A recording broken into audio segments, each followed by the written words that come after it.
Bom, vamos continuar. Muito bom dia. Neste próximo painel vamos já começar a descascar os vários temas que são lançados e precipitados por este estudo. Vamos ter 3 apresentações e depois 3 comentários às apresentações, que nos obriga aqui a alguma disciplina de tempo e, portanto, eu serei um bocadinho inconveniente e avisarei durante as apresentações a gestão do tempo, e vamos discutir, para já, nas 3 apresentações, vamos discutir as políticas costeiras, a proteção civil e o risco, mas vamos começar por os riscos costeiros na imprensa. O assunto já foi aqui falado pela Luísa Schmid, sobre aquilo que a comunicação social dá atenção e aquilo que não dá atenção. E quem vai fazer essa apresentação é a doutora Ana Horta, que é investigadora de pós-doc no Instituto de Ciências Sociais, doutorou-se em Sociologia de Comunicação pelo ISCTE e tem centrado a sua investigação na construção social dos problemas energéticos, nas representações e práticas de consumo de energia e de alimentos e também, precisamente, no papel da comunicação social na construção, da percepção da construção social dos riscos costeiros. Doutora Ana Horta, por favor. Bom dia. Na antiguidade, o mar representava uma força sinistra, um lugar de mistérios impossíveis de compreender. Segundo o historiador Alain Corbin, até ao século XVIII, para muitos europeus, a costa estava assombrada pela possibilidade de aí irromperem ameaças. Esta visão era fortalecida pela recordação de numerosos flagelos que vieram do mar. Invasões...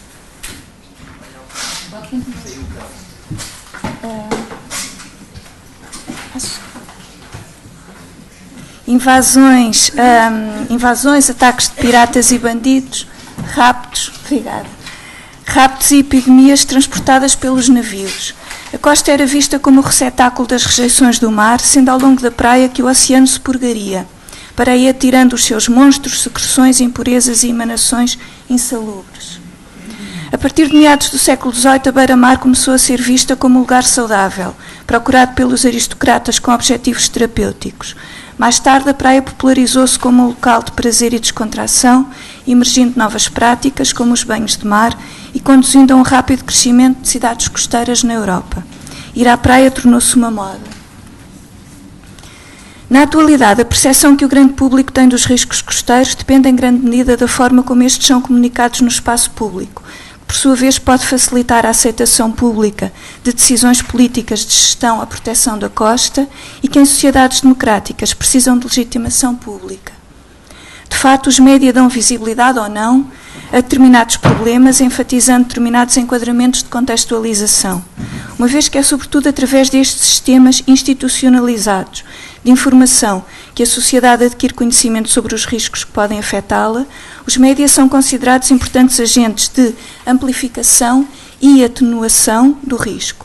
São particularmente importantes na configuração das visões do risco no espaço público, a extensão da cobertura mediática, o volume de informação fornecida, as formas através dos quais o risco é enquadrado, as interpretações das mensagens relativas ao risco, os símbolos, metáforas e discursos a que se recorre na descrição e caracterização do risco. Foi feita uma análise longitudinal dos discursos publicados na imprensa sobre riscos costeiros. Entre 1900 e 2013, o material analisado consistiu nos artigos sobre o tema da base de notícias Ecoline do Observa, entre 1900 e 2000, e publicados no Expresso entre 2000 e 2013. Os resultados que a seguir vou apresentar correspondem a uma análise de conteúdo qualitativa dos artigos publicados, em que procurei identificar, por um lado, uma evolução cronológica da informação sobre riscos costeiros, tendo em conta processos de amplificação e de atenuação do risco, e procurei também identificar as principais narrativas sobre riscos costeiros que são transversais no tempo. No que diz respeito à amplificação dos riscos costeiros na primeira metade do século XX, os riscos mais enfatizados consistem em temporais, naufrágios, assoreamentos e também a própria necessidade de obras. Quanto à atenuação dos riscos costeiros neste período, as medidas enfatizadas incluem obras e inaugurações de barras, cais, docas e portos, que são considerados grandes realizações do Estado Novo, escavações de desassoreamento e também a construção de diques, mas noutros países europeus. No que diz respeito à amplificação dos riscos costeiros nas décadas de 60 e 70, os riscos enfatizados incluem a erosão marítima, entendida como recuo de praias e edificações ameaçadas, derrames de petróleo, contaminação das praias devido a esgotos urbanos e industriais e também a descargas de navios e ainda assoreamentos.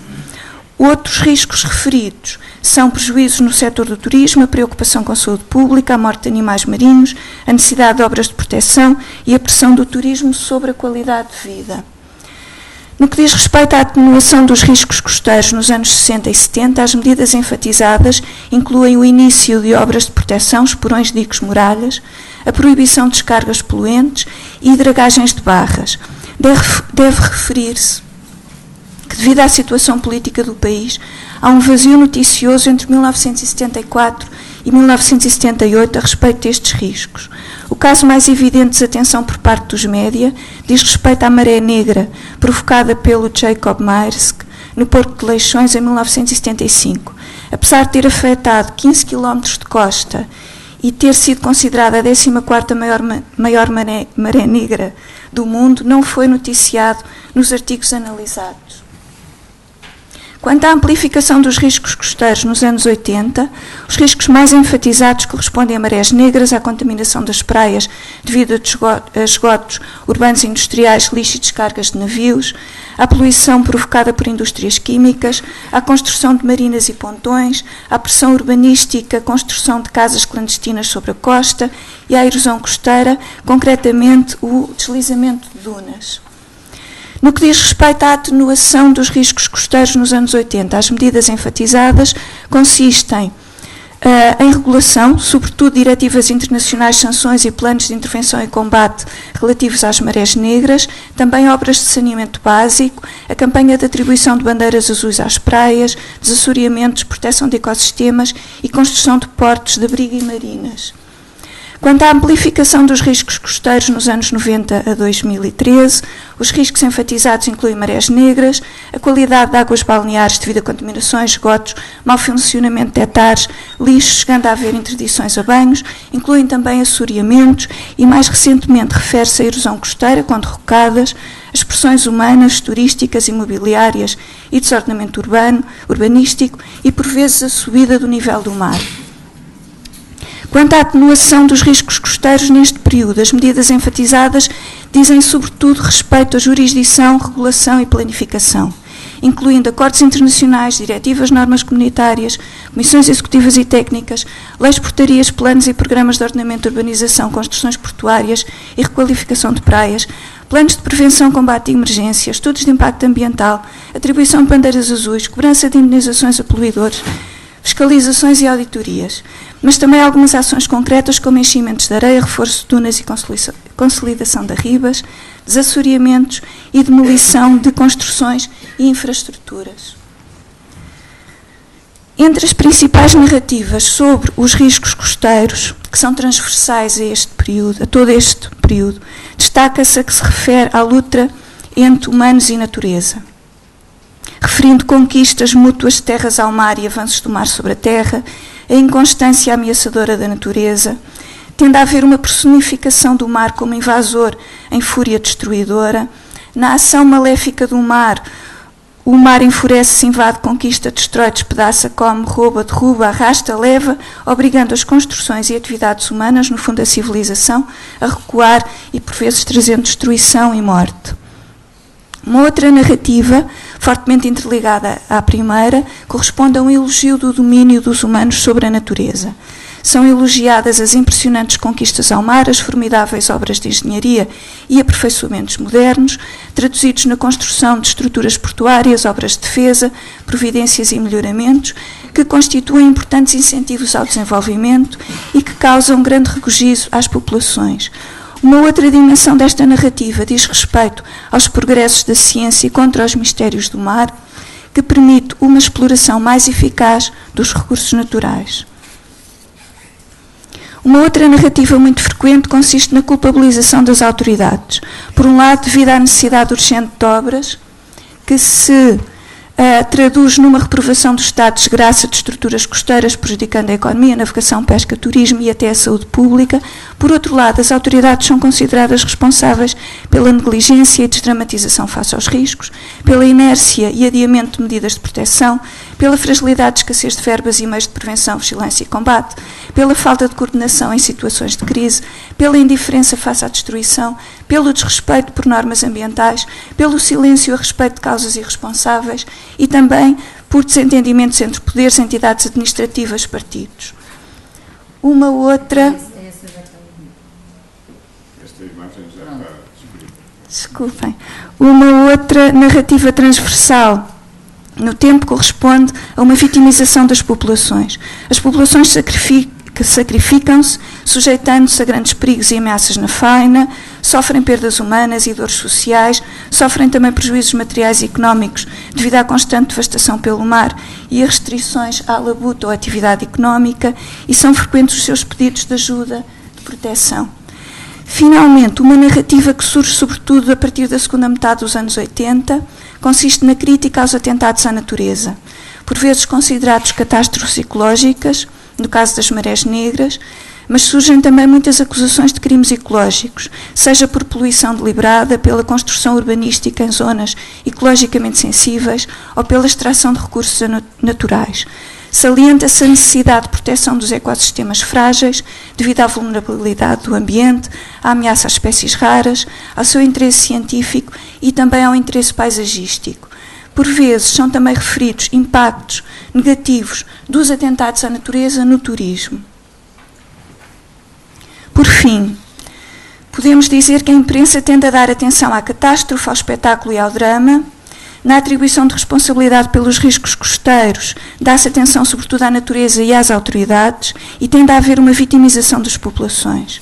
Por outro lado, os média tendem a ser desatentos, deixando cair no esquecimento a responsabilidade das elites e populações, que são também agentes com interesses económicos, imobiliários, políticos, turísticos, de lazer, de conforto pessoal, a cadeia processual de fenómenos a montante, incluindo construção de barragens, porões, extração de inertes para construção, pressões económicas e, finalmente, as consequências nos ecossistemas costeiros e marítimos. Obrigada pela vossa atenção.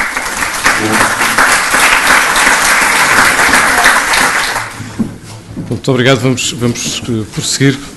Passo agora a palavra ao Dr. Paulo Granjo, que é doutorado em Antropologia Social pelo ISCTE, realiza pesquisas em Portugal em Moçambique, que abrangendo terrenos tão diversos como a indústria, práticas curativas e mágicas, os processos de aprendizagem ao direito familiar, possuem um fio condutor que é sempre comum: compreender as concepções e respostas sociais à incerteza, ao perigo e à tecnologia em contextos de mudança cultural e social.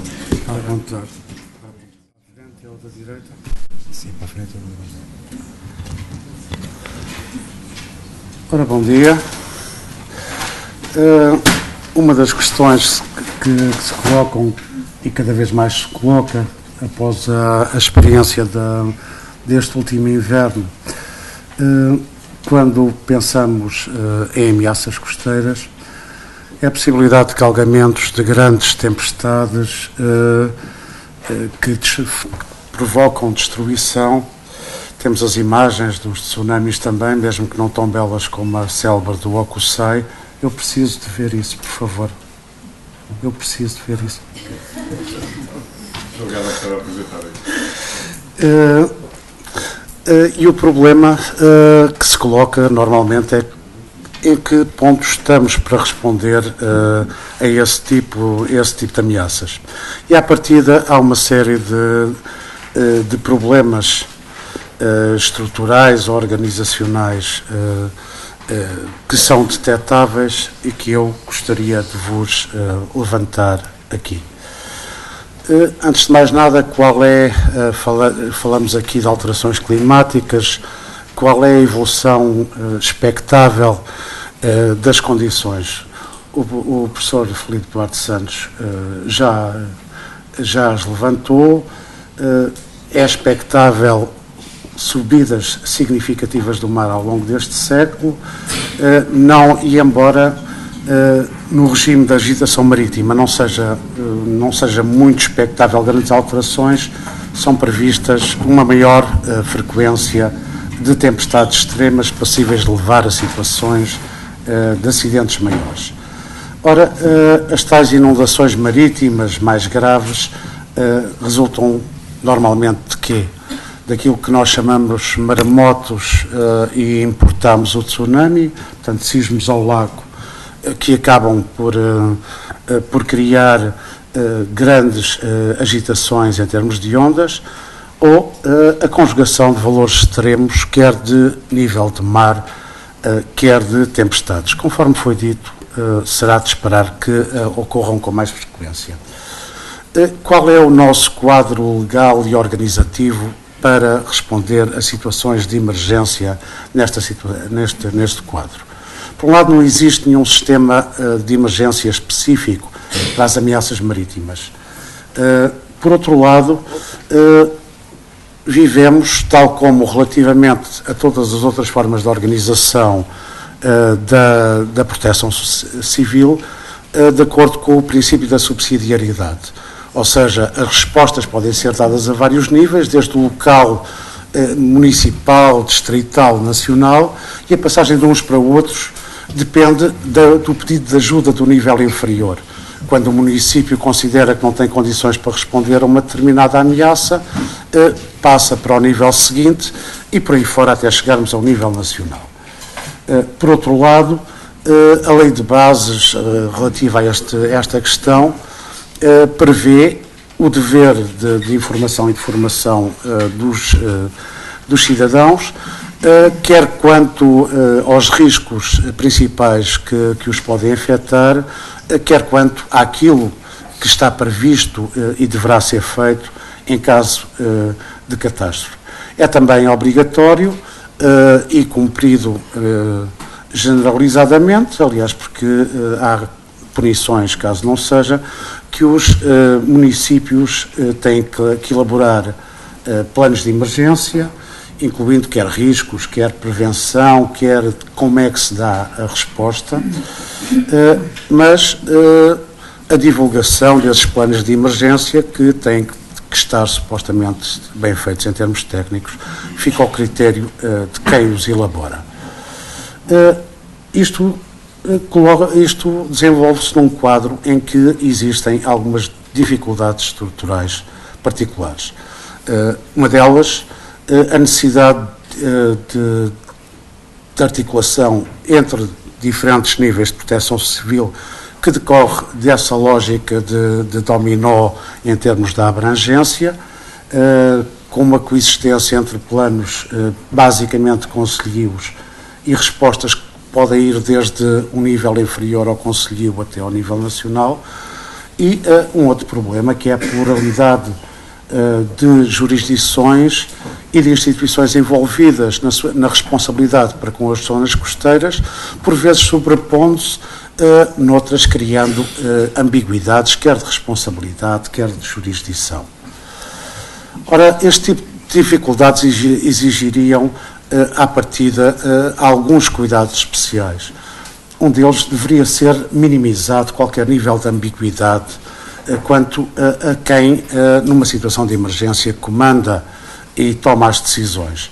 Por outro lado, seria uma questão básica que houvesse um conhecimento generalizado dos planos de emergência na área que os abrange e um conhecimento também generalizado do papel que a nossa instituição, seja a polícia, seja a GNR, seja os bombeiros, assume dentro desses planos de emergência. Diria eu, dadas as particularidades das ameaças costeiras, seria necessário que estivessem à partida concebidos formas de resposta às emergências que ultrapassassem o nível concelhio. Ora, uma das primeiras questões é que se detectam algumas disfunções locais relativamente a estes planos de emergência. Vou falar de um exemplo entre muitos que foi possível detectar, e não vou dizer sequer qual é o conselho, exatamente porque é um caso entre muitos. Ora bem, trata-se de uma situação em que, quanto às questões que salientei de comando e jurisdição, se dá uma situação em que, por um lado, a autoridade marítima, por outro lado, a Câmara Municipal, tem alguma fé em que, numa situação de emergência, não existam problemas de coordenação entre elas.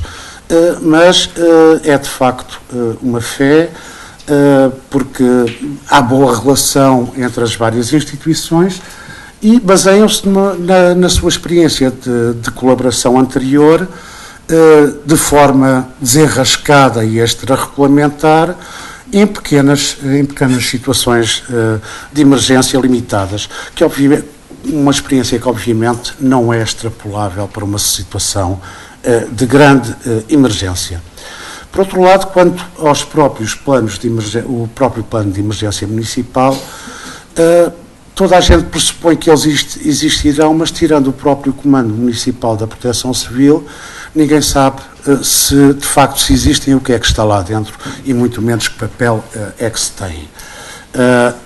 No caso da Autoridade Marítima e da Polícia Marítima, de uma forma algo militar e hierárquica, parte-se do princípio que nem sequer precisam disso, pois sabem obedecer a quem manda e, portanto, haverá alguém que, se for necessário, lhes dirá o que fazer e com o seu hábito de capacidade de obediência saberão fazer o que é necessário. É essa a sua imagem.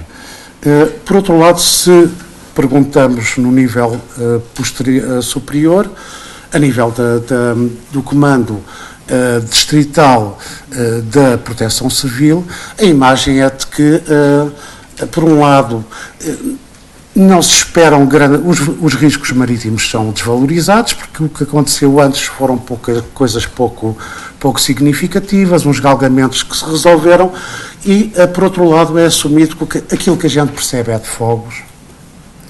Para isso, peçam-nos o que for preciso, mas se nos pedirem meios, nós saberemos, embora também não saibamos o que é que está nos tais planos de emergência, a gente tem-os aí arquivados em qualquer lado, mas os meios que nos pediram, nós saberemos dar a resposta adequada. Embora, de facto, como nesse caso, lhes competiria não apenas fornecer meios, mas como comandar a resposta à emergência. Há algumas consequências imediatas que se colocam desta situação. Por um lado, os planos de emergência municipais, que são obrigatórios, tornam-se meros documentos de arquivo que apenas são feitos porque isso é exigido em termos legais. E, antes de mais nada, a sua importância e perspectiva é esvaziada. E é esvaziada a vários níveis. É esvaziada na necessidade e na importância que teriam em preparar previamente os vários agentes para uma ação concertada, rápida e eficaz em caso de necessidade. É esvaziada o seu potencial para servirem de base a ensaios prévios que não apenas preparem as várias instituições para a sua colaboração, como até detetem os próprios erros que estão na elaboração do plano, que pode parecer à partida muito bem, mas, por exemplo, num outro município que não faz parte deste estudo, só quando fizeram uma simulação o mais aproximadamente possível da realidade, é que verificaram, por exemplo, que os seus meios de socorro ficariam isolados por inundação dos sítios onde seria necessário agirem, que os próprios postos de comando ficariam isolados e sem outro tipo de contacto com aqueles que deveriam comandar. Ou seja, torna-se inútil ou mesmo contraproducente. Mas há também situações que se colocam a montante disto. Isto porque os riscos marítimos não estão limitados pelas fronteiras administrativas que nós delimitamos. Para nós o país é assim, se o mar fosse, que não é uma entidade, não o veria assim, veria, quanto muito, onde é que a enorme energia cinética que acumula nestas situações vai encontrar obstáculos, e eles não respeitam essas fronteiras. E imaginando, por exemplo, uma situação grave de galgamentos e de inundações junto da fronteira entre dois distritos, o que é que ia acontecer? Logo de início, iria ser assumida a resposta a nível municipal pelos vários municípios envolvidos. Teriam que ativar os planos de emergência respectivos. Rapidamente teriam que concluir que não tinham capacidade de resposta e passavam para comandos distritais, que seriam, neste caso, 2, numa situação de desadequação de resposta e, em termos geográficos, insuficientes por si só para responderem.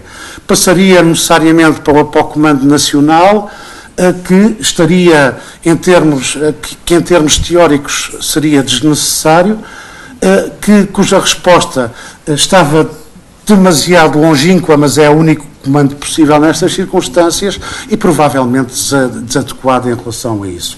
Ou seja, uma situação de perda de tempo, de multiplicação de tensões institucionais e provavelmente de incapacidade de resposta. De alguma forma, sugiro que algumas coisas seriam urgentes. Por um lado, generalizar o estudo perante este quadro. Por um lado, generalizar estudos de vulnerabilidade e de potenciais impactos quanto a esses fenómenos extremos expectáveis. Muitos outros poderão acontecer que nós não conseguimos conceber, mas pelo menos aqueles que conseguimos conceber. Isso, independentemente das fronteiras administrativas. Que os planos de emergência concelhios não fossem feitos isoladamente, mas em função dessas análises de risco para zonas mais largas. Que a resposta prevista para as situações de emergência não se limitasse a essa soma atual de planos de emergência municipais, mas que partisse, dada a natureza destas ameaças, de um nível distrital ou mesmo onde tal se justificasse transdistrital. Por outro lado, que fossem à partida previstos e testados sistemas de resposta coordenadas por áreas de risco e não no nível municipal. Aquilo que talvez em termos de concessões mereça ser mais salientado, e por isso está salientado a amarelo e a vermelho, no caso específico deste tipo de ameaças, elas podem funcionar muito bem para os fogos e para as outras coisas. O princípio da subsidiariedade é desadequado à resposta a elas. Ora bem, isto levanta-nos algumas questões, esta situação. Por um lado, há uma série de problemas que normalmente são apontados como prever o imprevisível, que nós não sabemos como é que as ameaças e as emergências se desenrolam, mas há uma série de problemas que sabemos à partida e que estão estudados, que vão sempre, em princípio, acontecer no meio da confusão à resposta. E é sempre necessário planificar alternativas, quer de meios, quer criação de redundâncias, particularmente a nível de transmissões e comunicações, mas outras também. Já se sabe que vai haver sempre problemas de engarrafamento e inviabilização das vias de comunicação que são esperadas. Ou seja, há uma série de questões que são, à partida, previsíveis e que têm que ser previstas em termos de uma situação de emergência. Sobretudo porque podemos facilmente passar, e perdoem-me o humor do cartaz, mas da situação, como diz Lagadec, de uma situação de emergência a uma situação de crise. Ou seja, uma situação com aquelas características que estão ali colocadas e em que, basicamente, pelas dinâmicas entre instituições diferentes entre o que é planeado e as necessidades de resposta novas e diferentes do previsto, que são colocadas pela realidade complexa e em rápida mutação que se coloca nas situações de emergência, entrar-se numa situação de crise em que aquilo que estava planeado se pode tornar não apenas desadequado, como contraproducente, e a resposta que temos prevista vai criar mais problemas do que aquilo que responde. Ou seja, e terminando, e então, o habitual so what? O que é que a gente tira daqui? Por um lado, nas questões mais fortes que detectamos, por um lado, é necessário salientar que um plano de emergência elaborado por necessidade e imposição externa, que fica num arquivo, que é desconhecido das outras instituições que são incluídas na resposta, de acordo com esse plano de emergência, não é apenas inútil. Pode tornar-se perigoso pela sua desadequação e pelos problemas que numa situação efetiva de emergência pode criar. Por outro lado, e isto mais importante quanto às nossas concepções gerais, a estruturação da resposta a ameaças marítimas, devido às suas particularidades, e salientando aí o princípio geral da subsidiariedade, é também ele desadequado e potencialmente contraproducente. Parece-me assim que, na previsão de mais e mais graves problemas de ameaças costeiras no futuro, urge alterá-lo, adaptando à natureza específica dessas ameaças. Muito obrigado.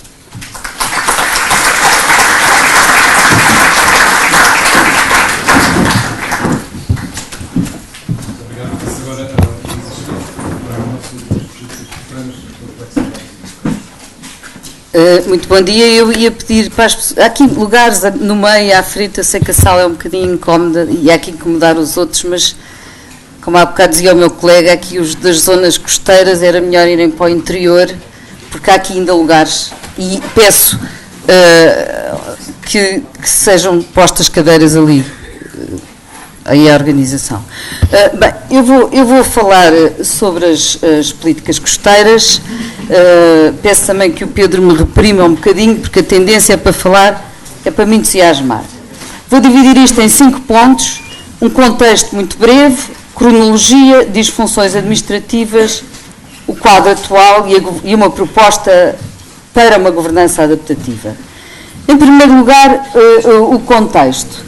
Ora, o que é que nós temos, muito brevemente, porque isto é uma parte, isto foi muito trabalhado, mas o que é que nós temos? Já foi aqui dito, o problema biofísico. Nós temos um dos países europeus mais afetados pela erosão costeira. Temos as alterações climáticas a agravar a situação na costa portuguesa, e aí eu utilizo-me do projeto do professor Filipe Duarte Santos, do CIAM e também da APA. Já vou mostrar este quadro para perceberem, muitos o conhecem, não vale a pena debatê-lo muito, porque há aqui outros. O problema social, a ocupação na linha de costa foi de facto exponencial, as pessoas apinharam-se em casas, muitas vezes de forma ilegal, como sabemos, mas sobretudo aconteceu isto na segunda metade do século XX e mais ainda nos anos 80, 90 e 2000, já vamos ver aí esse mapa. E depois, por outro lado, há um enorme, somos o segundo país com o maior número de residências secundárias e o primeiro país da União Europeia que mais construiu no litoral entre 90 e 2005. Os problemas administrativos, que falaremos mais detalhadamente, qual é a resposta que tem sido dada, tem sido sobretudo, em termos gerais e considerando estes anos todos, uma atitude de políticas de hold the line, portanto, intervenções costeiras dispendiosas como resposta recorrente, sobreposição de planos e instituições, e já vamos ver aqui uns mapas que mostram bem isso. Este é para vos mostrar o modo como, efetivamente, cresceram não só os alojamentos, como a população naquela zona costeira, o número de famílias já é inferior ao número de alojamentos e há ali aquela curva enorme, aquela curva exponencial, efetivamente, sobretudo a partir dos anos 70 e 80, embora o movimento tivesse começado antes. E imensos alojamentos vagos, como eu já disse, que cresceram ainda mais na última década para 35%. Este vou passar a correr, que tem a ver, porque quer chegar aqui. Quer chegar à cronologia para vos falar. Vou fazer primeiro uma leitura vertical e depois uma leitura horizontal. Quais são os movimentos-chave os momentos-chave? O domínio público marítimo, como todos conhecemos, em 1864, criou-se tal zona dos 50 metros relativamente ao mar, depois é mudada em 71, depois o que acontece, portanto, com os anos 70, com a afluência, de certo modo com o êxodo rural que nós sabemos que se veio acumular, sobretudo na área metropolitana de Lisboa, mas também difusamente pelo litoral. Com evidentemente, 74, a Revolução e a falta de planeamento e de regras que havia nessa altura. Em 83 vem o Ribeiro Teles como ministro adjunto do governo de Balsemão e na REN, quando cria a REN, a Reserva Ecológica Nacional, cria uma zona tampão e delimita, entre outras coisas, mas agora para o que nos interessa aqui, delimita a zona litoral como reserva ecológica, dizendo e assumindo mesmo que isto era para criar um travão à situação que se estava a gerar nessa altura. Depois, entretanto, ele próprio cria o Serviço Nacional de Parques e vão-se criando as áreas protegidas, o que é extremamente importante para a contenção de alguns sítios. Reparem, se não houvesse a Riba Fóssil, provavelmente nós tínhamos construção desde a Costa da Caparica até à Fonte da Telha. Portanto, foi muito importante essa medida de grande visão. Depois temos a Lei de Bases do Ambiente e temos este momento que está ali o azul ali embaixo, que é a intervenção que Carlos Pimenta teve então em 86, demolindo, fazendo as primeiras demolições, prometendo que ia fazê-las todas, mas como todos sabemos, acabou por fazer apenas na Rábida na sua totalidade, porque quando começou a fazer na Ria Formosa e na Fonte da Telha, foi rapidamente exportado para Bruxelas e acabou por, o Macário Correia, que veio na altura, não teve a força para continuar essas demolições e elas aumentaram. Portanto, hoje estamos perante um problema que se agravou. Temos depois ali a Lei de Bases do Ordenamento do Território, importante, em 98.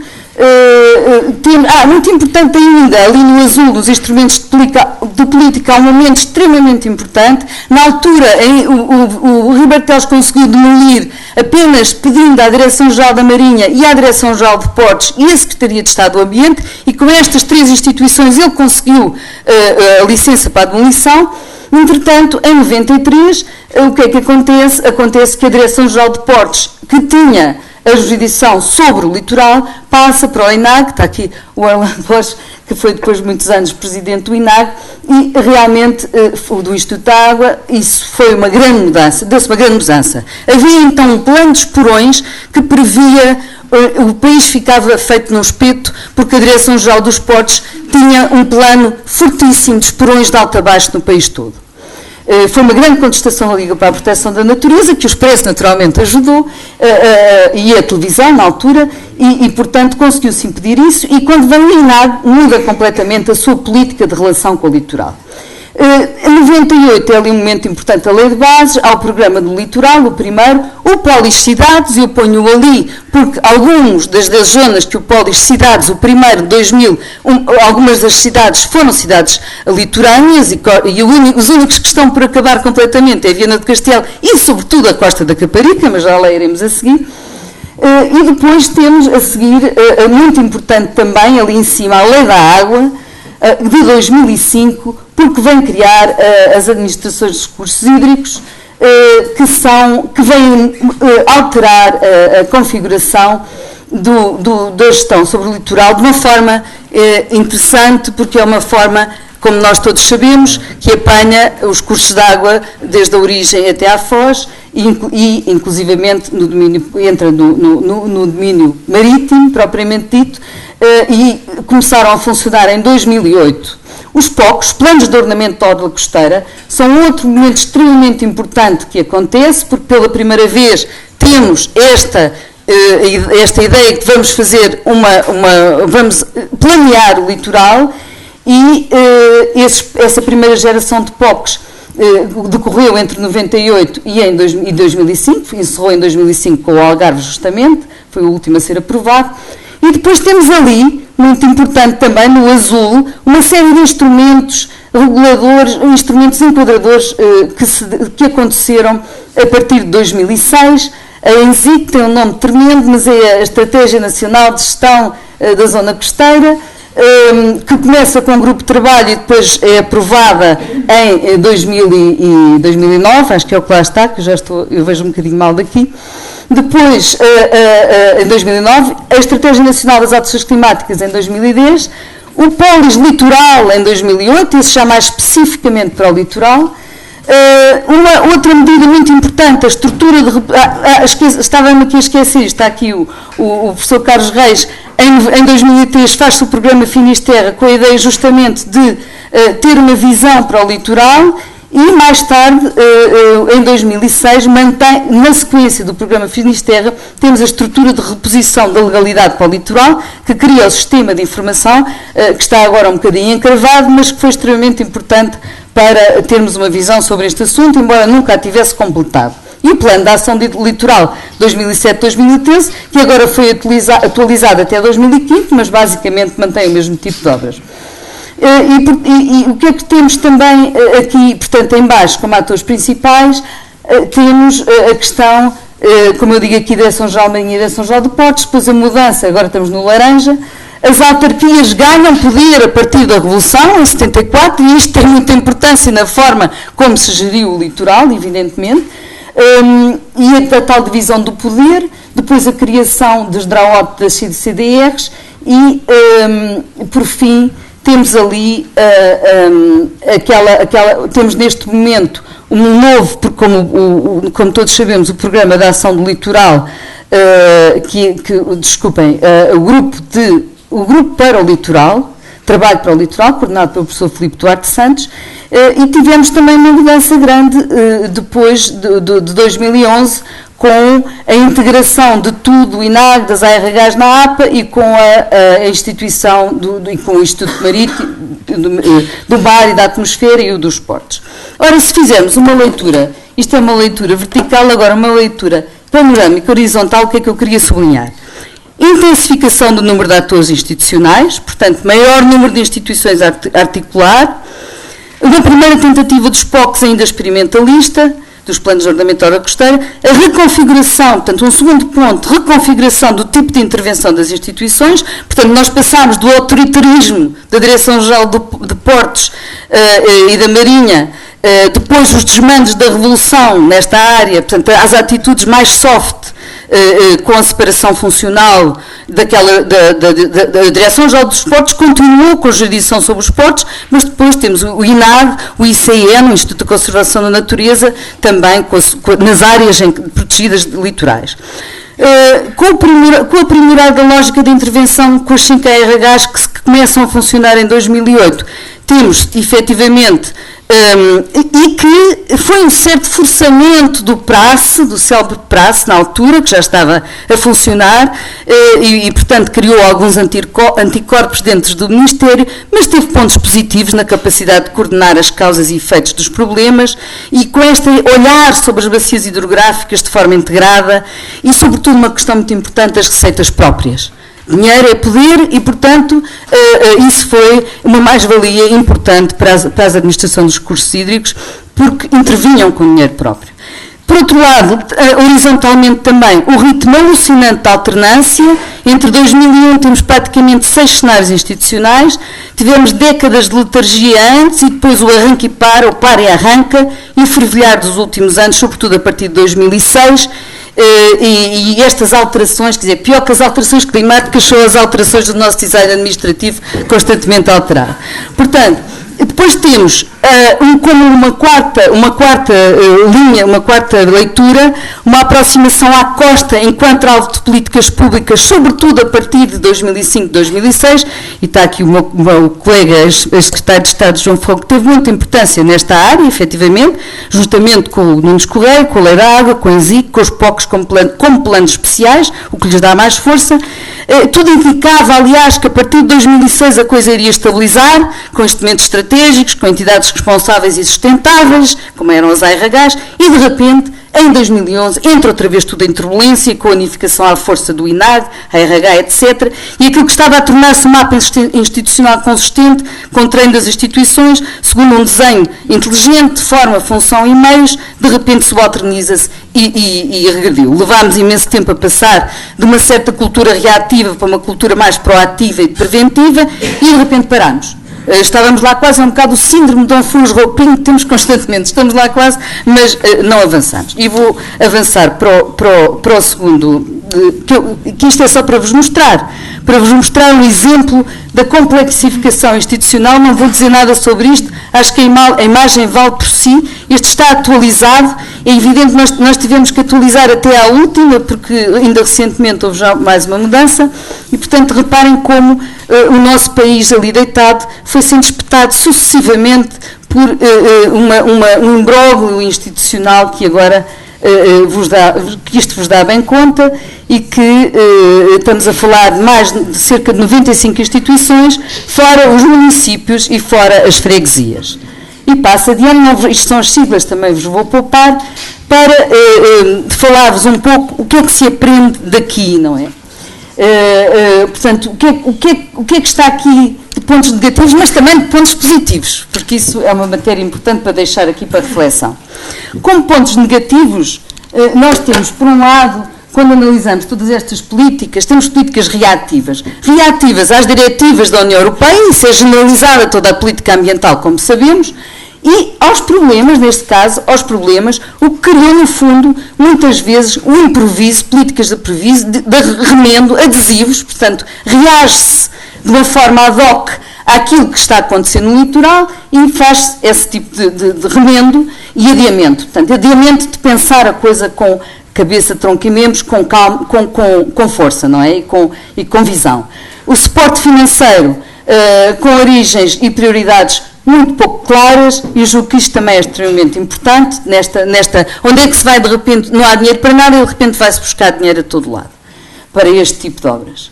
Depois, descontínuas, portanto, elas também são descontínuas, como eu vos falei aqui, a falta de memória estratégica é extremamente negativa, a instabilidade dos modelos institucionais em constante reconfiguração, descoordenadas, mesmo quando se desenham políticas integradas e transversais, elas acabam por na prática, ser descoordenadas na sua ação, e, no fundo, passivas, porque há aqui uma inconsequência e há até um autobloqueio que se alimenta entre as próprias instituições, e nós tivemos a oportunidade de falar com praticamente quase todas as instituições, praticamente todas, aliás, pelo menos antes desta última remodelação. Isto gera o quê? Gera, no fundo, estas políticas ficam fragilizadas pelas pressões externas. E as pressões externas quais são? Aquelas que todas sabemos. Os pinos que vêm de cima, os pinos mais, os super pinos, como há agora, não é? Os visa-goldes, que ainda não... Tudo isso vem, de repente, pressionar e decidir. E depois, por outro lado, os promotores imobiliários, claro, as autoridades portuárias, que têm jurisdição sobre a sua zona e ninguém entra ali, e dinâmicas sociais locais de construção e de ocupação. Quem realmente depois fez as políticas foram estas dinâmicas em que as pessoas ocuparam, foram fazendo em sítios ilegais, etc, etc. Portanto, foi isto que aconteceu perante esta fragilidade das políticas. E também expostas agora muito à conflitualidade jurídica, à litigação, que, como sabemos, é um problema muito grave também no país, e a carência de uma cultura costeira. Os pontos positivos. Temos, de facto, uma nova centralidade da zona costeira. Hoje estamos a viver uma confluência de oportunidade a 3 níveis. Por um lado, a premência dos problemas transversalmente reconhecida e a necessidade de adaptar e mitigar aos efeitos erosivos e climáticos. E isto é transversal aos poderes públicos e também às pessoas, não é? Pelos que nós vemos nos inquéritos, às pessoas que lá vivem. A necessidade de equacionar gastos públicos em tempo de crise, e de cortes, quer dizer, é necessário equacionar de outra forma. Eu pus ali o peso político, aquilo era um ponto de interrogação, esqueci-me do peso ali do ponto de interrogação, mas vamos ver. Nesta última mudança, estou-me a referir a 2013, evidentemente. Ciência mais forte, informação reativada via o tal sistema de informação, que neste momento está a ser recuperada, e que esperemos que seja efetivamente recuperada e que não seja mais uma medida temporária. Uma lógica estratégica, a lógica da estratégia e construção, um novo grupo de missão criado agora para o litoral, é importante, e é importante que ele seja mesmo forte, ou seja, que não seja mais uma medida reativa, e eu creio que não fosse o inverno deste ano e se calhar não havia grupo de trabalho para o litoral, e se calhar também nem a sala estava cheia, nem tínhamos o secretário de Estado a abrir e o ministro a fechar. Mas isso é uma questão que espera-se que este grupo litoral, coordenado pelo professor Filipe Duarte Santos, venha de facto para ficar e para definir, para ajudar a criar esta visão do litoral e atualizar a estratégia para o litoral já aprovada em 2009. Planeamento, segunda geração dos planos de ordenamento da orla costeira mais consistente, integrando a aprendizagem sobre formas de intervenção na costa, e depois o risco costeiro como preocupação social, e isto é muito importante porque nós verificamos uma espécie de união dos atores sobre este mal comum, que é este mal que todos sentem que estão a ser afetados por ele, e isto é uma oportunidade para estimular a tal nova cultura costeira sobre os valores do bem comum, uma nova cultura costeira de pessoas que se apinharam na costa, na linha costeira, há poucos anos, porque como vimos ali há pouco, no fundo, isto é um fenómeno que começa nos anos 70 e que se intensifica muito nos anos 80 e 90. Não vou perder tempo aqui, que o Pedro já não me deixa, sobre o nosso modelo de governança adaptativa para a costa, para concluir com o quê? Com 4 ou 5 ideias para ser propositivas. Por um lado, monitorização. O professor Filipe já disse aqui hoje que é muito importante o conhecimento, a monitorização consistente a todos os níveis, física, social, económica. Mecanismos institucionais promovendo as lógicas de corresponsabilização na intervenção.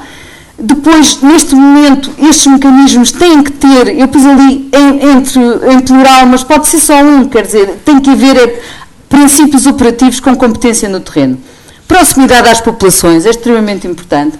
Articulação de causas-consequências, perceber bem de onde é que vêm, que é, como a Ana Horta explicou, as causas nunca são bem equacionadas e, portanto, também nunca se compreende o processo do que está a acontecer no litoral, muitas vezes atribuído a barragens e tudo isso, mas não efetivamente estudado.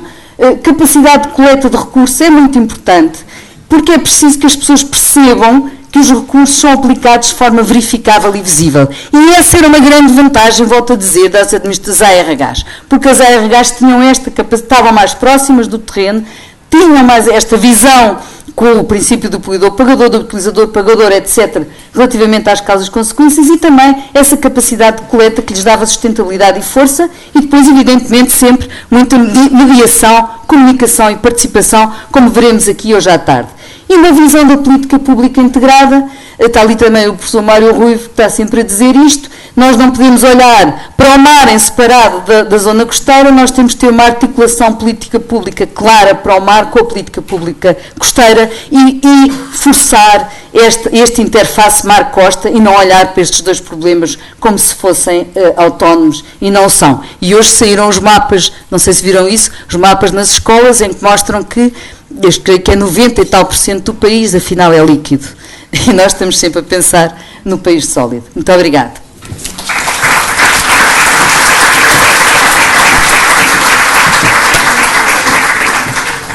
Obrigado por estas apresentações. Passamos aos comentários. Vamos começar com a Maria Anderson, da Pois, eu vindo direta aos aspectos que me parecem importantes para não me perder, eu acho que a apresentação da doutora Luísa Schmidt é aquela que é importante para este debate. Ali é que está, de facto, elencado os aspectos mais importantes para refletirmos. No entanto, também tenho a obrigação de fazer aqui alguns esclarecimentos e com certeza vou-me situar na apresentação do Dr. Paulo Grães, que foi muito provocador, porque de facto há aqui coisas que foram ditas que não correspondem ao que acontece. E acho que não situou os problemas das questões da proteção civil no sítio certo, não são aqueles pontos que focou do meu ponto de vista. Eu acho que, como esclarecimento, em primeiro lugar, ver se eu não me esqueço do mais importante, o princípio da subsidiariedade não é um problema. O princípio da subsidiariedade é um princípio de atuação que é o vulgar, quer dizer, pressupõe que quem chega primeiro aos locais deve ser quem atua. Este é o princípio da subsidiariedade. E, portanto, aos locais pressupõe-se que estão primeiro os municípios, quem tem a autoridade local, e depois vai subindo gradativamente. Aliás, os meios e os planos de emergência servem precisamente para dotar os meios adequados às situações que estão caracterizadas. Se há determinados riscos, os meios propostos para o plano de emergência, para aquele local onde estão identificadas aquelas vulnerabilidades e aqueles riscos, serão os suficientes. Claro que há situações que extravasam. E também por isso há uma resposta que é a procura de planos de emergência, precisamente para riscos que não têm fronteiras administrativas. Isto assim no geral. Podemos depois particularizar. Portanto, o princípio da subsidiariedade é isso que quer dizer. Depois, na prática, o que acontece também é que, muitas vezes até os municípios têm meios para responder, mas há toda uma percepção, há todo um comportamento das pessoas, há toda uma situação que se gera e que muitas vezes um problema que se podia resolver localmente transforma-se numa situação nacional, muitas vezes até pela divulgação mediática. E, portanto, é necessário intervir com outros meios, porque as questões de segurança, a percepção que as pessoas têm, aquilo que se sente é também um importante fator. E depois perguntem-me tudo o que ficou aqui por esclarecer. Os planos de emergência também não são arquivados. Os planos de emergência são elaborados pelos municípios, não são arquivados. Os planos de emergência, aliás, são documentos que são bastante trabalhados para além de serem um documento de consulta pública, portanto, o dizer que ninguém sabe não é verdade. Os planos são elaborados por uma série de atores que fazem parte desse plano. São primeiro inventariados os riscos de uma forma muitas vezes exaustiva. Às vezes são cadernos, volumes imensos de caracterização que dificultam, de facto, a consulta ao plano. Um plano deverá ter na prática o que é que eu devo fazer, não é? O que é que eu devo fazer, quanto tempo é que esta situação vai durar e que meios é que vão ser utilizados. Esta é a resposta que um plano de emergência faz. De qualquer maneira, pressupõe antes uma caracterização de risco e vulnerabilidade. Depois podemos discutir se isso é muito bem feito, se é muito mal feito. Isso depois são faculdades, digamos, é outra ciência. São trabalhados neste sentido, portanto, os atores todos participam, contribuem. Há a fase final de consulta pública, portanto, eles são disponibilizados para todas as pessoas poderem opinar e depois, a seguir, são treinados. Podemos agora dizer que são bem mal treinados. Não, mas são treinados. Portanto, pressupõe pelo menos um exercício por ano. E são revistos de 2 em 2 anos, quando não correspondem àquilo que era expectável, e têm a obrigação de ser revistos máximo de 5 anos. Portanto, é um documento dinâmico. Podemos contestar isto tudo, mas este é um esclarecimento que eu devo prestar. Depois, também disse outras coisas que talvez não sejam, enfim, não vale muito a pena estarmos a conversar sobre isso, que os distritos desvalorizam, a ideia de desvalorizam os riscos, também não corresponde. De facto, os municípios são autónomos em termos de proteção civil. A presença do distrital, do elemento de proteção civil distrital, serve precisamente para dar essa união aos planos de emergência, cortar dessas fronteiras. Portanto, não se desvalorizam os planos municipais, pelo contrário, eles são trabalhados.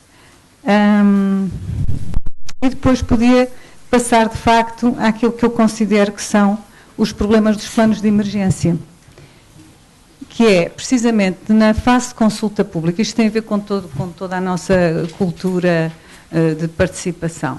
Nas fases de consulta pública, de facto, poucas pessoas participam. E acontece que há uma das matérias, precisamente nesta concepção do que é que as pessoas podem saber ou não podem saber, a questão dos riscos muitas vezes digamos, subtraída à consulta pública, que é um aspecto que está a ser corrigido.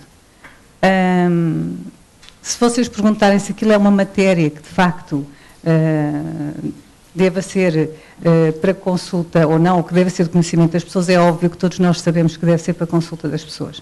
O que é que consta dessa caracterização dos riscos? Muitas vezes é um descritivo, não tem mais que um descritivo, portanto não seria necessário evitar ou não pôr à consulta ou não pôr ao conhecimento das pessoas essa componente. Esse sim, para mim, é um dos problemas dos planos de emergência. De resto, penso que o procedimento estará bem articulado. Para não estar a concentrar demasiado aqui a palavra, em relação à apresentação da doutora Luísa Schmidt, eu julgo que uma das coisas que nós consideramos que é um problema é a diversidade de modelos territoriais. Não é? Se formos ver, nós somos capazes de ter 30 modelos, cada instituição tem, a saúde tem um modelo de território, o ambiente tem outro modelo de território, enfim. Tudo isso, de facto, com fronteiras diferentes. Esse é um problema que temos que resolver. A questão da propriedade também me parece que há de ser um problema, propriedade litoral. Nós ontem na Proteção Civil tivemos um debate sobre a floresta e constatámos que apenas 3% da floresta é pública, tudo o resto é privado.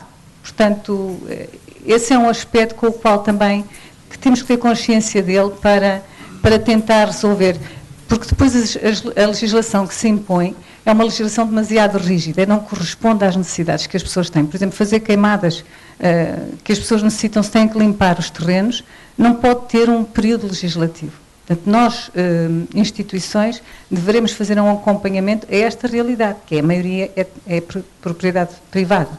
Portanto, não se pode legislar de uma maneira, digamos, tão taxativa, tão fechada, tão inflexível. Não é? Muito obrigado. Um exercício não apenas de comentário, mas também de contraditório, que enriquece o debate. E eu passo ao Dr. Carlos Reis, se calhar passo-lhe também o microfone, fazemos aqui um bocadinho de par-pau. Isto funciona perfeitamente. Muito obrigado. Em primeiro lugar, eu gostava de felicitar, enfim, os oradores precedentes e atrevia-me a dizer que quase tudo foi dito. É preciso fazer qualquer coisa agora a seguir.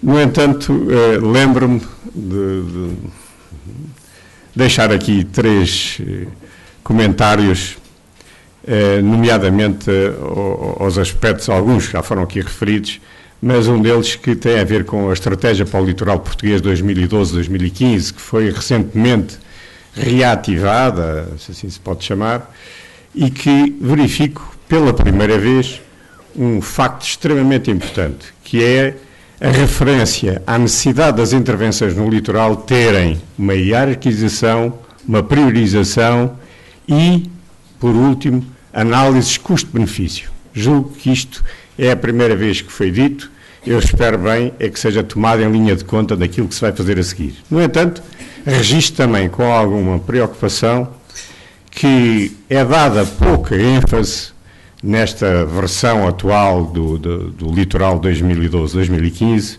ao problema do déficit do trânsito sedimentar, que, no meu entender, é um dos principais problemas daquilo que se passa na nossa costa.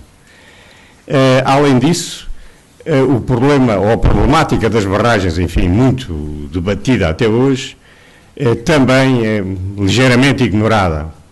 Mas mais grave que tudo isto é o caso das mini-hídricas, que, no rigor, ninguém sabe o que é que se passa sobre esta matéria e eu julgo que, se as somarmos os seus impactos todos, são capazes de ser muito maiores do que aquilo que se passa com as barragens. Num outro aspecto também que me preocupa profundamente é o problema da impermeabilização dos solos. Não só por estradas que continuam a proliferar em tudo que é zona costeira, como a própria construção e a última geração, que agora é novidade, que é fazer estufas em cima das zonas costeiras. Ora, a criação de estufas em zonas costeiras, quem quiser pode fazer essa experiência, vai ver que todos os dias aparece uma estufa nova em cima das zonas costeiras. Claro está, e isso vai conduzir a agravamentos na impermeabilização de solos a um nível que eu vejo com muita preocupação. Um outro aspecto curioso, isto parece quase as políticas comunitárias quando abstraem determinados termos dos seus projetos futuros, é que deixou de se falar na gestão integrada das zonas costeiras. Pura e simplesmente foi banido este cenário, parece que já não é preciso uma gestão integrada. Eu não estou de acordo, mas parece que já não é preciso essa gestão integrada. Um outro aspecto também que me preocupa é que, no tocante às intervenções, às tipologias de intervenções nas zonas costeiras que estão previstas, fala-se na reparação, reposição, reconstrução de toda a coleção de esporões que existe na nossa costa e defesas aderentes, basicamente, e não vi referências significativas a novos tipos de intervenção, ao resultado do conhecimento, ao fim e ao cabo, daquilo que andamos todos a falar há 20 ou 30 anos, não vi qualquer referência para além dos enchimentos artificiais, enfim, não acautelando muitas vezes que as manchas de empréstimo ou não existem ou são de difícil obtenção desses próprios sedimentos. Aliás, isso foi focado no Conselho Nacional da Água, onde tivemos, pelo menos, o professor Filipe Eduardo de Santos teve a oportunidade de também sublinhar esse aspecto. Não vejo também qualquer referência à utilização de outros tipos de intervenção na zona costeira, como sejam as ilhas submersas, as defesas paralelas, aquilo que tem vindo a ser feito noutros países, como a Austrália, como a Nova Zelândia, e que eu que parece com sucessos relativos, pelo menos não tão impactantes na parte do que diz respeito ao trânsito sedimentar, quer no sentido norte-sul, na costa ocidental, quer na oeste-este, na costa da Algarvia. E, por último, gostaria de fazer um apelo. Eu acho que estamos cheios de planos. Temos planos para todo o tipo de coisas e de situações. Estamos cheios de entidades que têm a ver com as zonas costeiras. Eu julgo mesmo que me atrevo a dizer que nós somos recordistas mundiais a esses dois níveis. E, por último, estamos cheios também de legislação. Eu, há meia dúzia de anos, tive a ocasião de tentar compilar a legislação vigente sobre as zonas costeiras e ia em qualquer coisa como 180 diplomas. E que muitos deles eram contraditórios entre si, porque eram uns dirigidos a uma entidade, outros a outra entidade. Isto já para não falar na centena e muitas entidades que têm a ver com o mar e as zonas costeiras.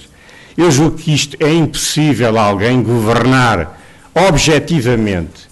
E acresce ainda um outro cenário. É que eu não acredito que haja país no mundo que tenha os problemas que nós temos de erosão costeira, que tenha possibilidades financeiras de responder a tudo aquilo que o mar provoca ou que destrói. Eu não sei se o termo destruir, aliás, como foi referido pela professora Luísa Schmidt, é o mais correto, é capaz de não ser. O mar joga com a terra tal e qual como é a sua obrigação.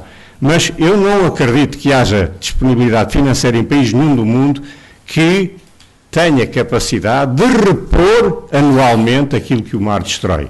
Portanto, nós temos que ter opções muito claras, algumas difíceis de aceitar em termos sociais, outras mais fáceis, mas tem que haver opções claramente. Não há hipótese de pôr adesivos em tudo aquilo que se passa de desastres na nossa costa. Não chegam os band-aids que se vendem aí na rua, em qualquer lado, para resolver esta situação. E eu atrevia-me a propor uma coisa que já o fiz há muitos anos atrás, que é criar-se, pura e simplesmente, uma lei de bases para o litoral, que congregue as instituições, que congregue a legislação e que procure dar um rumo direto àquilo que todos nós estamos a sofrer no dia-a-dia e a perder qualidade de vida, de certa maneira, no próximo futuro. Muito obrigado.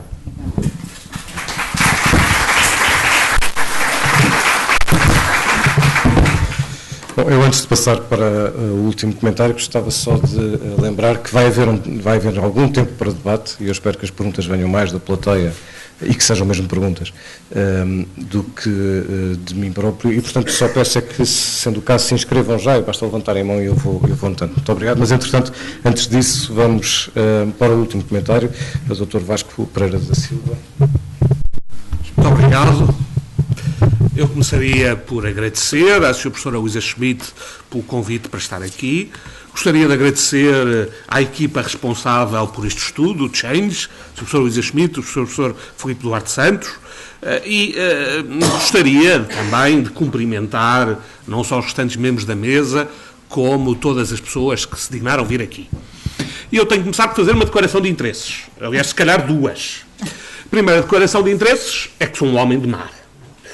Eu nasci numa ilha, vivi grande parte da minha juventude no Algarve e quando estou sem ver o mar fico de neura. E, portanto, tenho uma relação ecológica e uma relação umbilical ao mar que me faz uma pessoa interessada nestas matérias. A segunda questão é que sou um jurista. Eu sou professor de Direito, enfim, Direito Administrativo, mas também Direito do Ambiente. Descobri, quando estava a fazer os meus estudos de doutoramento há 30 anos no Direito Administrativo, que o Direito do Ambiente era um laboratório para as questões administrativas. E tenho cultivado a dimensão ambiental do direito. E, portanto, enfim, ouvirão da minha boca algumas críticas que não são habituais a ouvir aos juristas, mas que têm a ver com esta dimensão de jurista ambiental. A primeira questão que é preciso colocar é que não há em Portugal nem leis, nem políticas públicas integradas, coerentes e organizadas em matéria de orla costeira. Há muitas leis, mas não há direito. É o velho problema. Não é? Há pouco falava-se das 180 leis relativas à zona costeira. A maior parte dessas leis não são aplicáveis, não são adequadas, não são suscetíveis de resolver nenhum dos problemas existentes. E, portanto, um dos problemas que nós temos na área ambiental é ter excesso de leis e pouco direito. E era preciso, é uma das minhas lutas, uma das minhas guerras há muito tempo, procurar estabelecer alguma lógica nesta selva legislativa, e essa lógica poderia resultar de um esforço de codificação. Era preciso codificar, não para fechar, não é a lei fechada, é a lei aberta aos factos, mas é a lógica de uma organização das leis que estão em vigor. Isto pode ser feito pela doutrina, é o caso da experiência alemã, ou pode ser feito pela jurisprudência, é o caso do Conselho de Estado francês.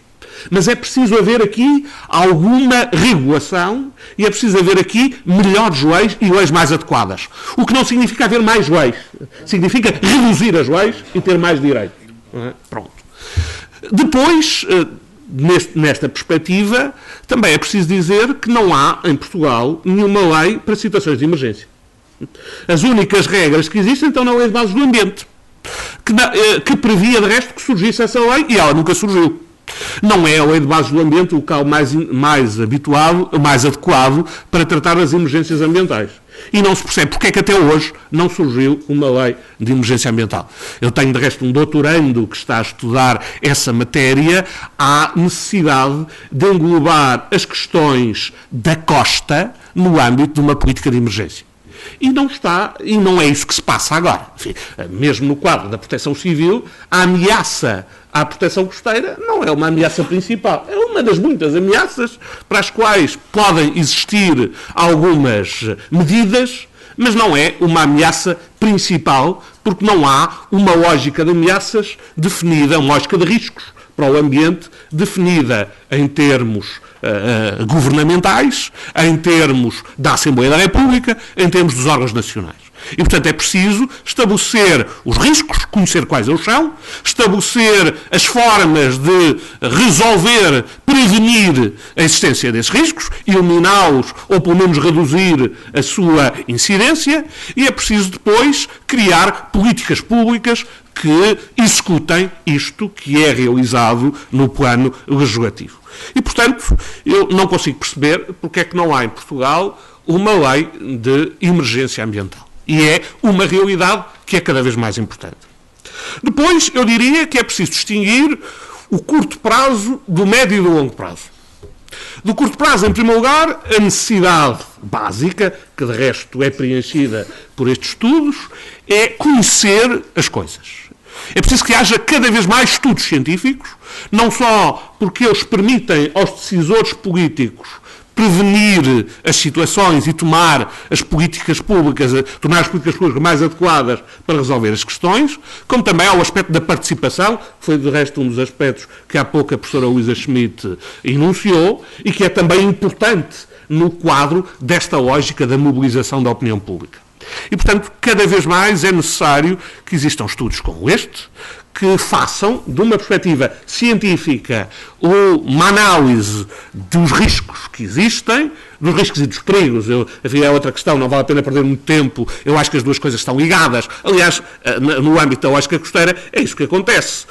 O mar avança, mas se não houvesse lá casas, não havia os problemas que se colocam. Portanto, tanto é o problema do mar, tanto é a lógica do risco, como é a lógica do perigo decorrente da ação humana. Enfim, eu não distingo essas coisas, não sou nada daquela corrente anglo-saxónica do direito do ambiente que separa o risco e constrói teorias elaboradíssimas acerca da sociedade de risco, que normalmente não servem para nada.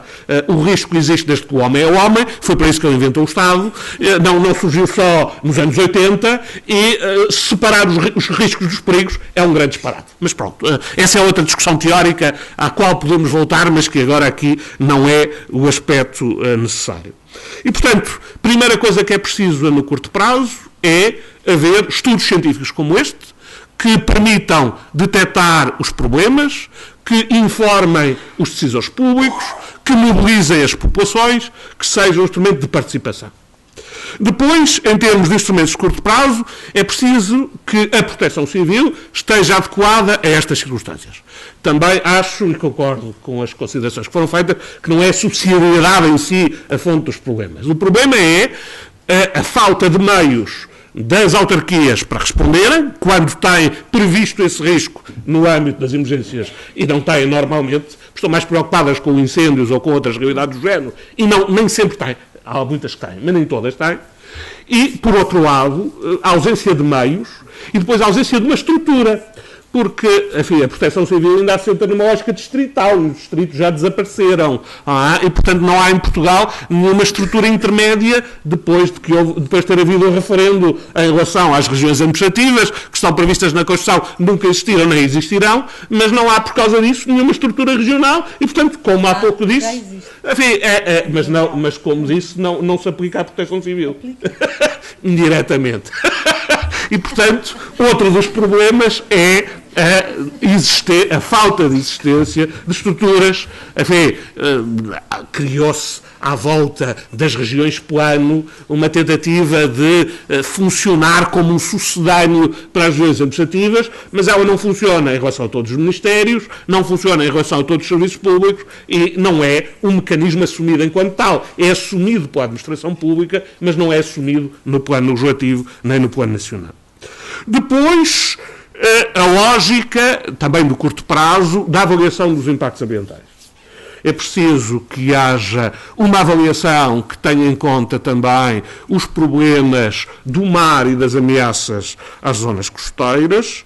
É preciso que haja uma avaliação integrada que abrange também os planos de ordenamento do território, os mecanismos gerais de atuação da administração pública.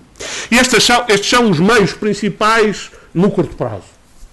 Mas no médio e no longo prazo temos outros meios. E temos necessidade de pensar estas coisas em termos coerentes, em termos globais, em termos que permitam uma reação em relação a estes problemas. De novo, em termos de médio e longo prazo, precisamos ter uma política pública para as zonas costeiras, com uma base legislativa, mas depois com estruturas administrativas e com a execução desta realidade a todos os níveis.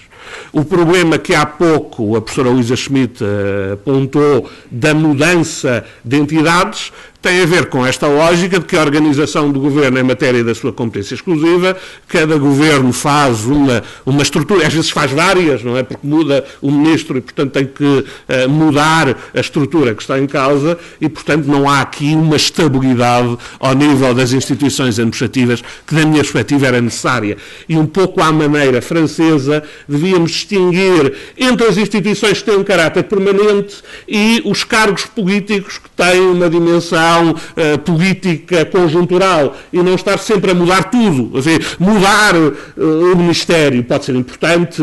Enfim, havia o diretor do meu colégio dizia uma vez que qualquer diretor começava por mudar a mobília do escritório e, portanto, é preciso mudar a mobília do escritório, faz parte da primeira afirmação de poder e, portanto, ao nível dos ministérios podia haver alguns rearranjos, mas as estruturas intermédias e as instituições intermédias não deveriam ser mudadas e deviam ser integrados naquele quadro explicativo. Como não é essa a lógica, sempre que há um novo governo muda tudo, temos esta situação da instabilidade das instituições, da instabilidade dos protagonistas, e este também é um problema para uma política pública ambiental.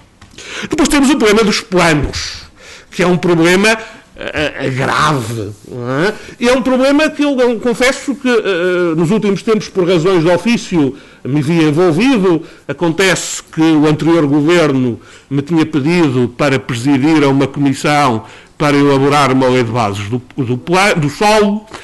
Depois o atual governo alargou este mandato da comissão, fizemos uma comissão científica, embora com juristas de várias proveniências. Este governo alargou, da minha perspectiva bem, o projeto da lei de bases do solo também às questões do ordenamento do território e do urbanismo, mas, enfim, o trabalho da comissão defrontou-se com problemas muito grandes desde o início.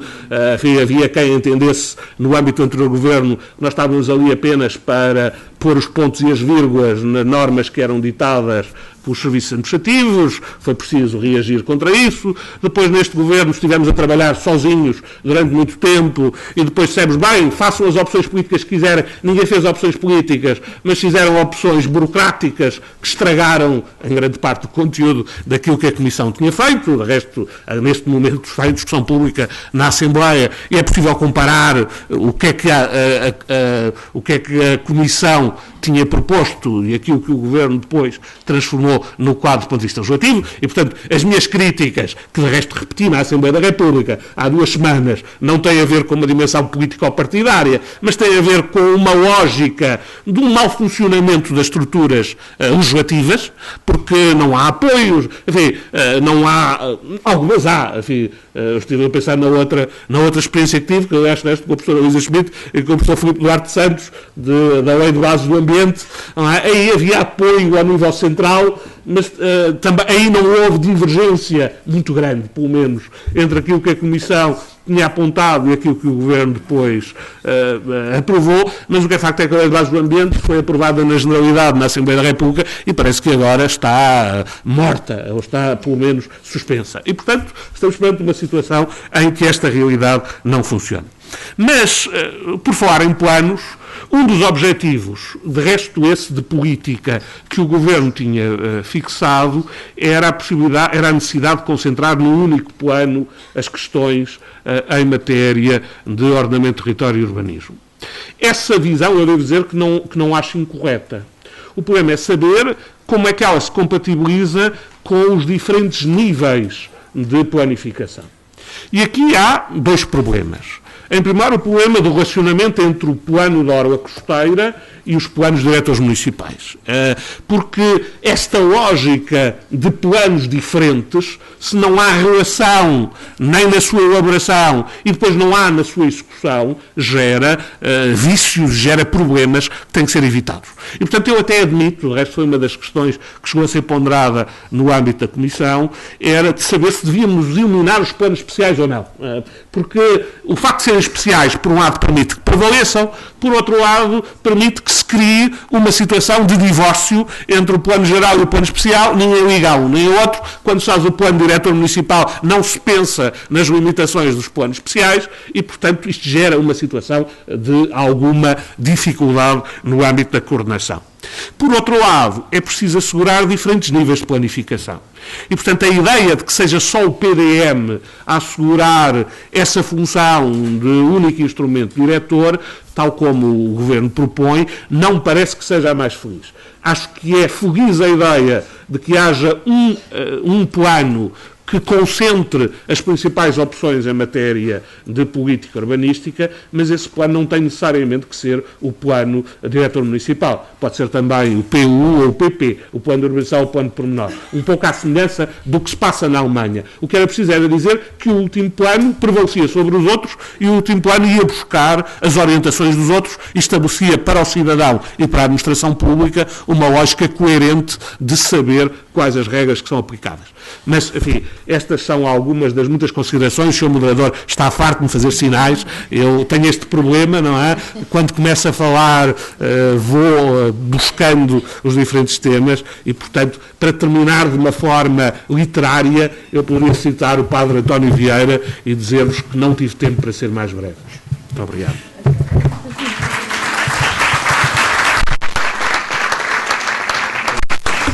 Muito obrigado, Sr. Professor. Haverá a possibilidade de pequenos comentários, até para estimular o debate? Provavelmente já não. Nós temos 15 minutos e eu tenho 4 inscrições para perguntas. Eu vou colecioná-las todas. Eu que pedia que fossem mesmo perguntas. Não, mas Paulo, a seguir. Eu já lhe passo a voz, mas... Se me chamarem mentirosos, ou faço um esclarecimento, ou vão embora. Posso? Já? Mas então faz o esclarecimento e depois as perguntas, depois intervir. Ok. Então, foi dito que pela doutora Maria Anderson que o princípio da subsidiariedade não é um problema, mas uma atuação standard. É verdade, e normalmente é uma atuação standard adequada às circunstâncias. O que foi levantado é, não por desconhecimento do que é o princípio da subsidiariedade, é a existência de uma situação criadora de perigos e de disfuncionalidades no caso específico das ameaças costeiras. Foi também dito que os planos de emergência não são arquivados, são à consulta pública e são até treinados. Basicamente, e muito bem, a doutora Maria Anderson falou do que as coisas deveriam ser.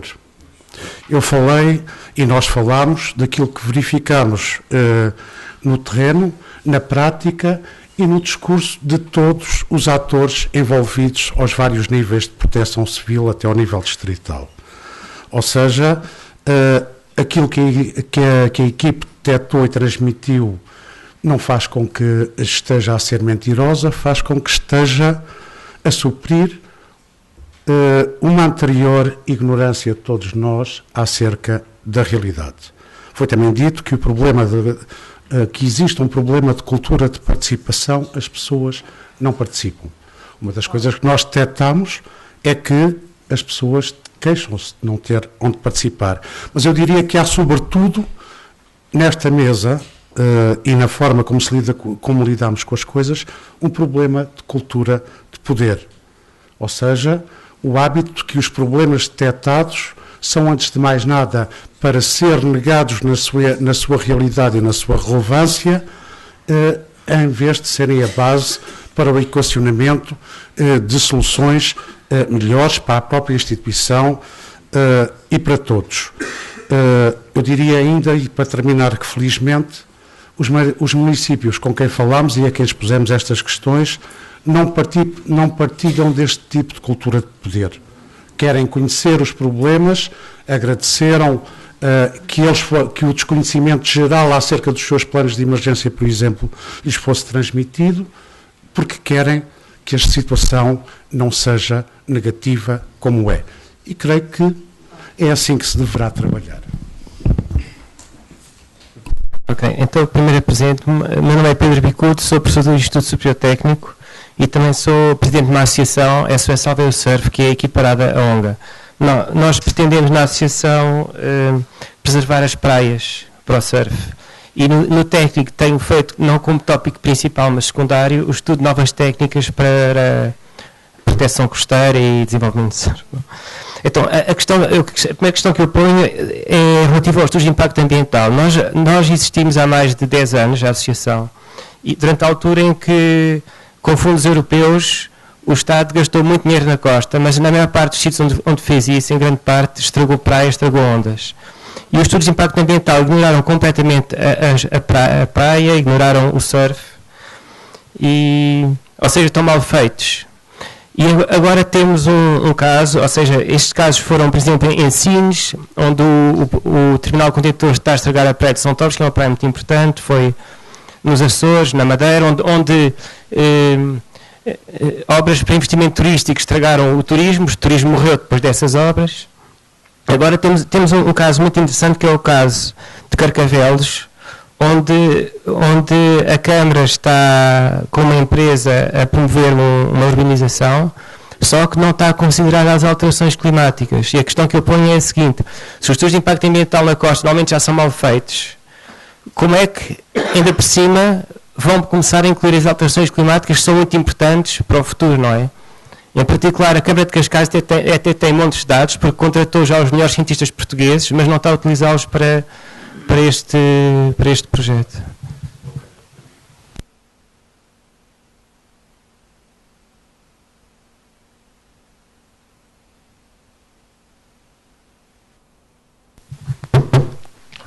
Bom dia. Muito breve, Nuno Banza, da Inspeção-Geral da Agricultura, do Mar, do Ambiente e do Ordenamento do Território. Levou mais tempo a dizer o nome do que o resto. É uma pergunta muito breve. Eu tenho que felicitar-vos a todos, sendo que vale pouco a minha felicitação, vale muito mais a felicitação do público, porque acho que essa é notória. Mas eu não podia deixar de colocar aqui uma pergunta que eu gostava de ver respondida por alguns dos intervenientes, talvez alguns com mais interesse e capacidade para o fazer, mas que é: de que forma é que nós trazemos o nosso sistema judicial para a discussão das alterações climáticas? Porque esse é um drama que nós passamos todos os dias. O drama de nós fazermos a nossa parte do trabalho e depois aquilo que acontece na generalidade dos casos é que o nosso trabalho cai nos tribunais. E cai por imensas razões. E na generalidade dos casos não tem a ver com o trabalho que é feito. Como é que nós conseguimos que, quando chegamos à conclusão que as construções são ilegais, que foram feitas em violação de planos, que foram feitas à revelia, que estão a lesar o interesse público, que para as proteger vai ser preciso gastar milhões, como é que nós conseguimos que a justiça seja célere?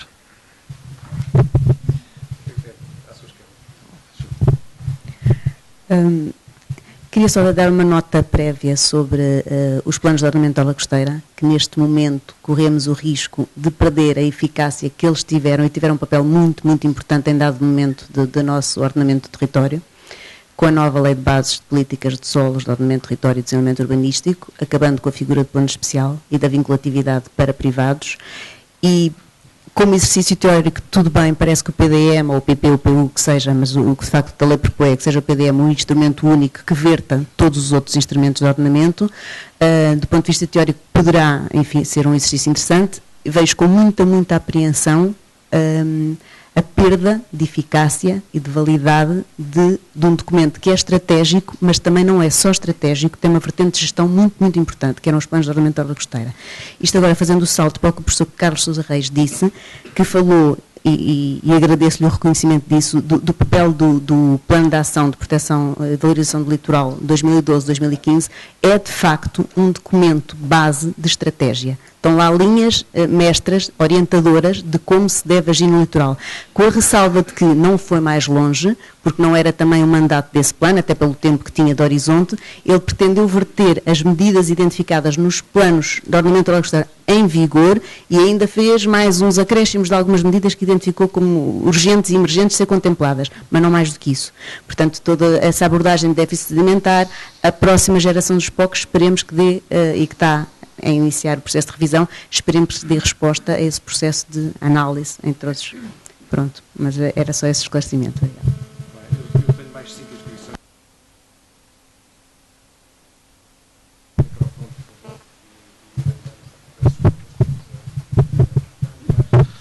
Bom dia, Silvério Regalado, Presidente da Câmara Municipal de Vagos, com algumas interferências aqui.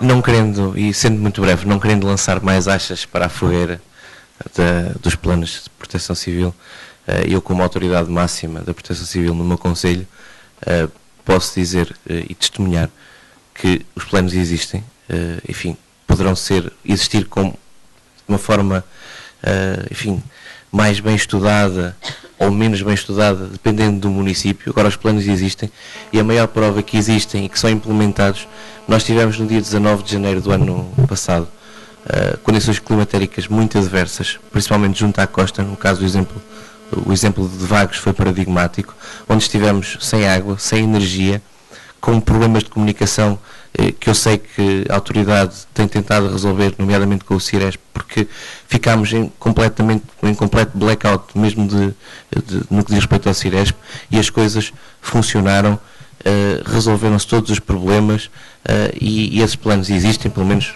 falo pelo caso de Vagos, não conheço obviamente a realidade de todo o país, mas no nosso caso, até porque temos um protocolo com os bombeiros voluntários que asseguram os meios para a proteção civil.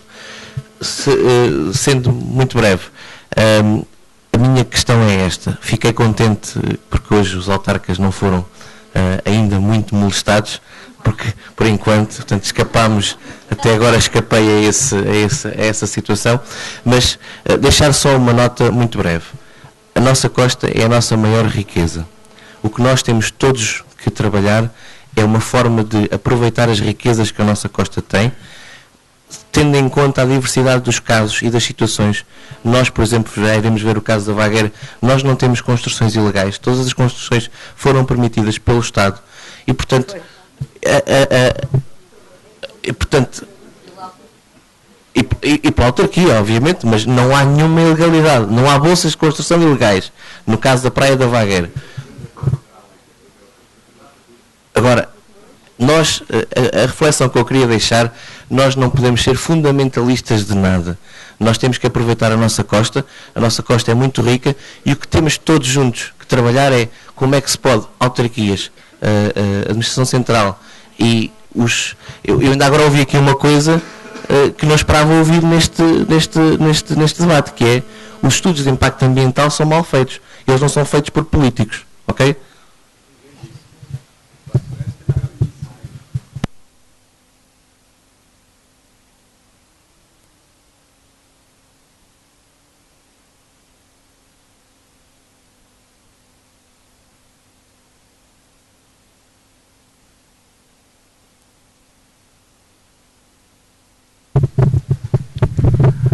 Eu tinha, antes de mais, os meus agradecimentos pelo convite formulado e também, portanto, reiterar a qualidade das participações que antecederam designadamente as pessoas que estão na mesa. Eu ouvi aqui falar cultura costeira. Essa cultura costeira não existe. De facto, tem que haver uma cultura costeira de proximidade. Eu só dou tomo só notas importantes, porque a minha intervenção está resumida. De facto, as entidades de gestão são muitas. Há uma excessiva carga administrativa e há uma coisa que se chama a falta de desenvolvimento do produto que produzimos, o único produto que Portugal produz, que é o turismo. Estar a fazer leis, estar a fazer uma carga excessiva administrativa que depois não resulta, porque há montes de diplomas e há montes de entidades a gerir a costa de norte a sul do país. Daí não haver modo suficiente nem prático para intervir. E nós, estamos num país que está com dificuldades financeiras e objetivamente temos que pensar numa coisa: a nossa costa tem que ter rentabilidade. Ok, obrigado.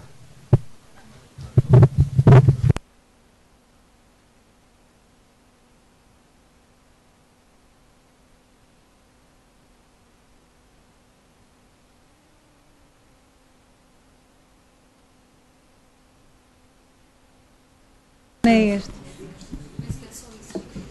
É? Só para este lado. À direita funciona. Posso responder rapidamente.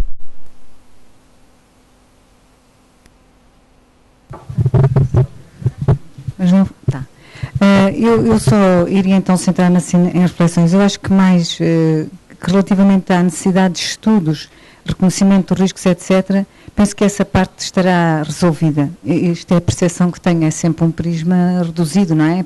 É o prisma que nós conseguimos identificar. Portanto, para nós esse não é um problema. As questões de propriedade do território, essas são questões de problema. Porque, de facto, quando começamos a ver que se pretende atuar e toda a propriedade está muito fragmentada e que não há cadastro e que, de facto, aí começamos a entrar no enredo de dificuldades. Depois, também informar que existe um plano setorial dos riscos em preparação, portanto, poderia ser uma resposta a esta questão da diversidade de caracterizações de risco e de escala, etc. Portanto, está a ser trabalhado pela Direção-Geral do Território, em conjunto com outras entidades, um plano setorial dos riscos, cujo objetivo será precisamente fazer esse reconhecimento geral do que é e unido, reunido, que seja, do que são os problemas do território.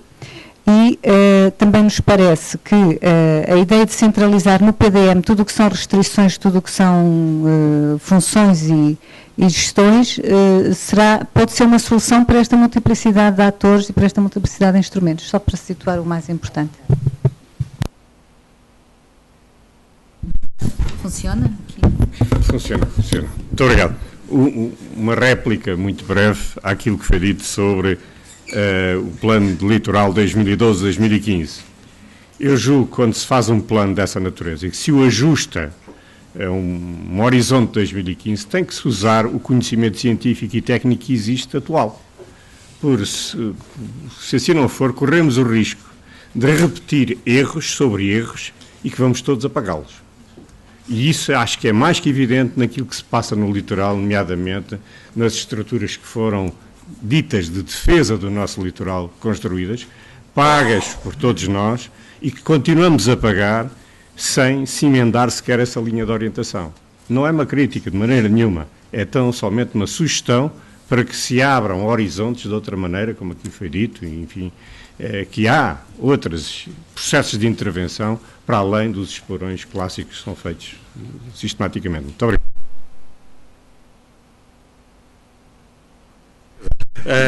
Comentários muito breves.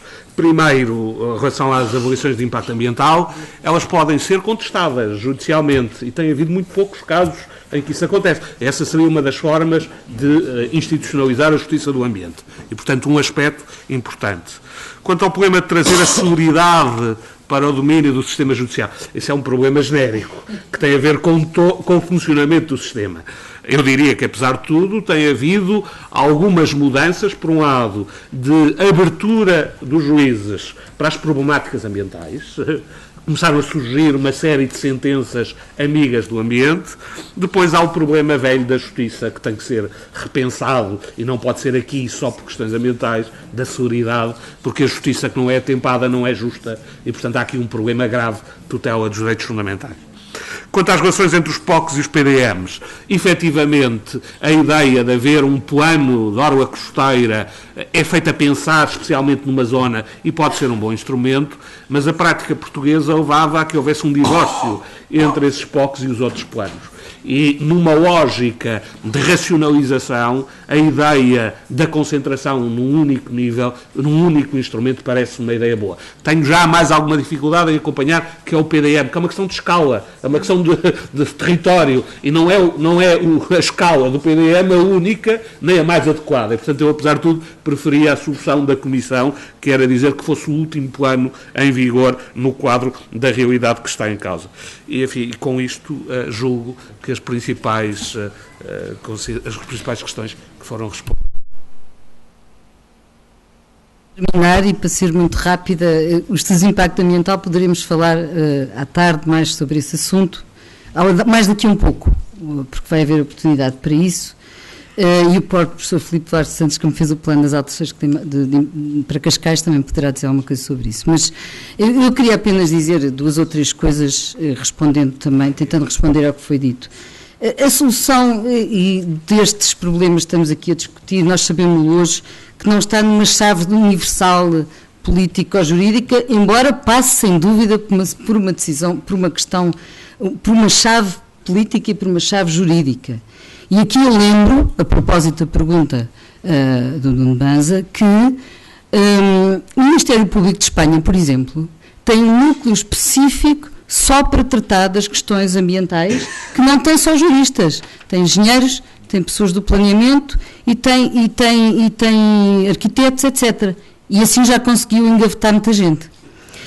Mas teve muita importância. Eu sou contra as prisões e o excesso de gente nas prisões, que sai caríssimo, mas realmente tem uma eficácia que aqui não tem, porque faltam sempre essas valências, e creio que o professor Vasco concordará comigo que são muito importantes nestas matérias, porque são de certo modo também matérias novas e complexas no nosso direito.